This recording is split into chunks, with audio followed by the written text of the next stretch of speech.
There is a list. Not a brief one. Not the kind you can wave away with a headline or dismiss with a press release. A list that began accumulating before a single boot touched a ball, that grew heavier through the opening days of this tournament, and that by June 15, 2026, just 4 days into the largest World Cup ever staged, has become the most thoroughly documented collection of pre-tournament and early tournament controversies in the history of football. And the reason this list demands your attention is not because every item on it carries equal weight. Some are failures of governance. Some are human tragedies. Some are operational humiliations. Some are legal emergencies. But together, stacked across weeks, across months, and now unfolding in real time while the matches play out around them, they represent something that FIFA's carefully crafted promotional machine no longer has the capacity to contain. The man running this tournament called it a total party. He offered a hot dog and a Coke to anyone willing to pay $2 million for a final ticket. He told the people raising concerns to chill and relax.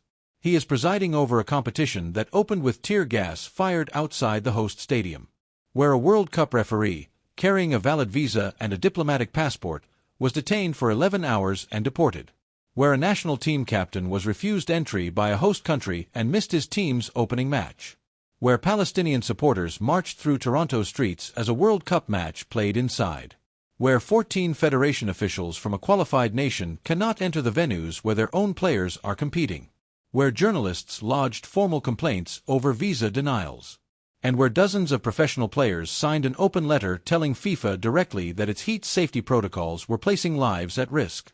This is FIFA's biggest nightmare. Not because the football has stopped. It hasn't stopped.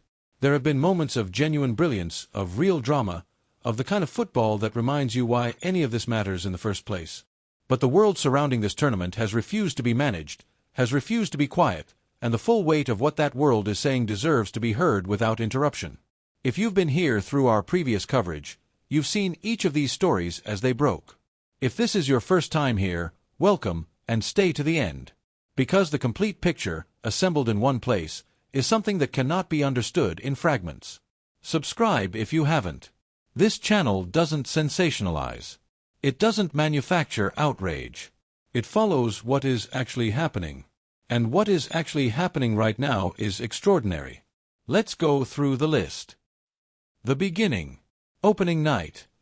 June 11th. Mexico City. The Azteca. Andrea Bocelli's voice filling 83,000 seats. Shakira. Mana. Salma Hayek walking out as a surprise. One of football's most sacred venues dressed in celebration for one of the sport's greatest occasions. And outside, just before kickoff, tear gas. Nearly 1,000 protesters had gathered around the stadium's perimeter. Teachers. Domestic violence advocates. Citizens demanding accountability for thousands of unresolved judicial cases.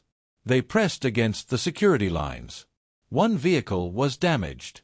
Riot police responded. Canisters were deployed.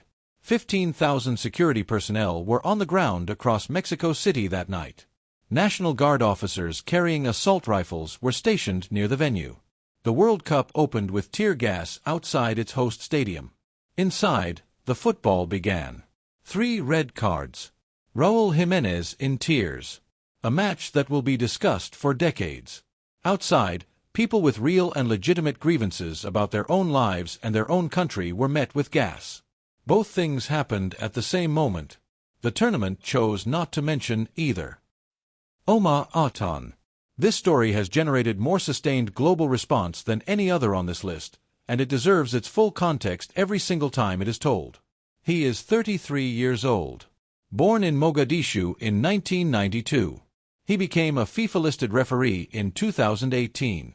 In January 2024, he officiated at the Africa Cup of Nations, the first Somali ever to do so. He refereed the second leg of the CAF Champions League final between Pyramids and Mamelodi Sundowns.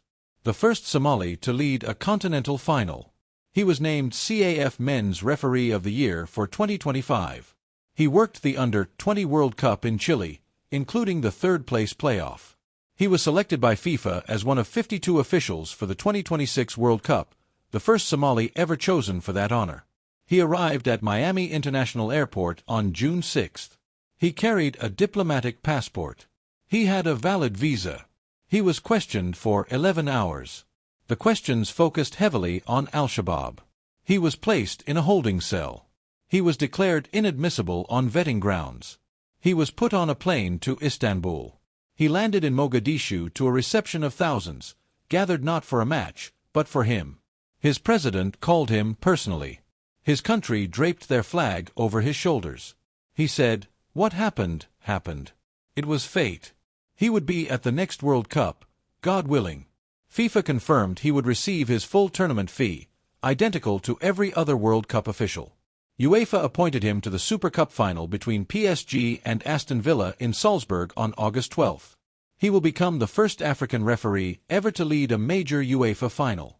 And FIFA's president told the people asking about him to chill and relax. Thomas Partey, Ghana's captain. Arsenal midfielder.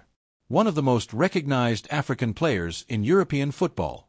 Denied a Canadian visa for Ghana's opening match in Toronto. The reason? An ongoing legal matter in England. Allegations he strongly denies. Allegations that have not produced a conviction. He did not miss his team's first World Cup match because of injury.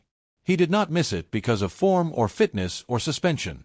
He missed it because a host nation's legal and administrative apparatus prevented him from entering the country to play football. The host city financial crisis.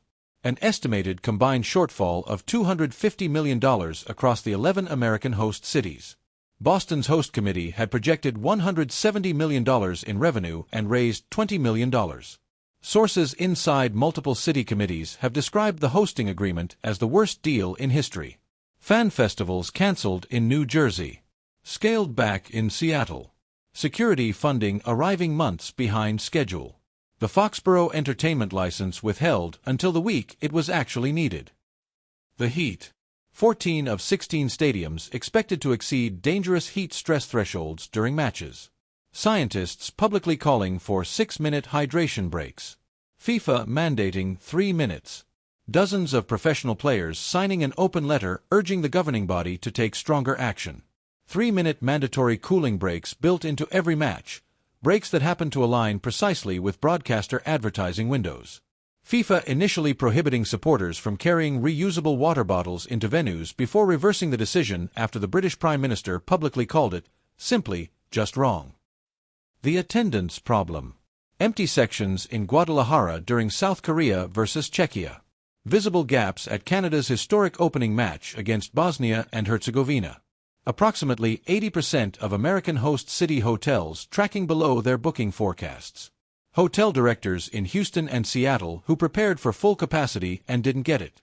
Around 350,000 unsold tickets in Dallas alone. An England warm-up fixture in Tampa that drew 13,000 spectators to a 69,000-seat stadium. England's stolen equipment. Harry Kane's boots. Jude Bellingham's boots. Thomas Tuchel's tactical whiteboards. All taken from a team vehicle somewhere between Florida and Missouri. A police investigation opened by the Kansas City, Missouri Police Department. England squad arriving at their training base with one football. The VAR controversy. Switzerland versus Qatar. A penalty awarded. An offside check conducted. The penalty upheld. And the visual evidence that would have settled the question, never shown to anyone watching. Gary Neville stated it was offside until someone proved him wrong. Ian Wright called it scandalous and said FIFA was doing exactly what it wanted. The trust gap those responses created landed in precisely the environment of institutional distrust that months of decisions had already built. The Palestinian flag protests in Toronto. Supporters marching through the city during Canada's opening match. Visible on the approach routes to the stadium. A reminder that the World Cup claims to speak for does not pause its conflicts at the entrance gates. The tournament does not suspend the world. It concentrates it.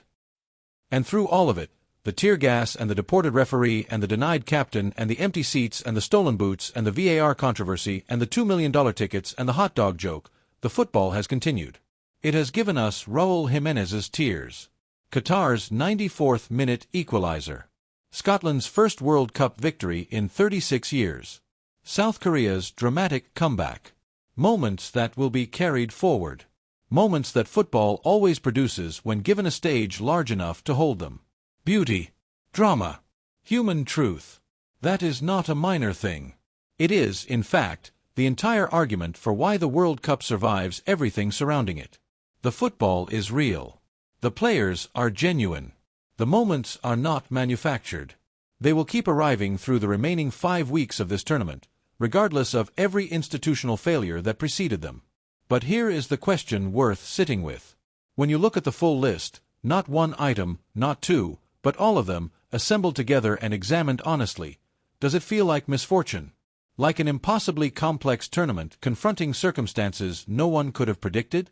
Or does it feel like the documented outcome of an institution that has, across years of deliberate choices, consistently placed its own commercial interests, its own relationships with host governments, and its own institutional comfort ahead of the experience, the safety, and the fundamental dignity of the players, the officials, the journalists, and the supporters who actually make this competition what it is?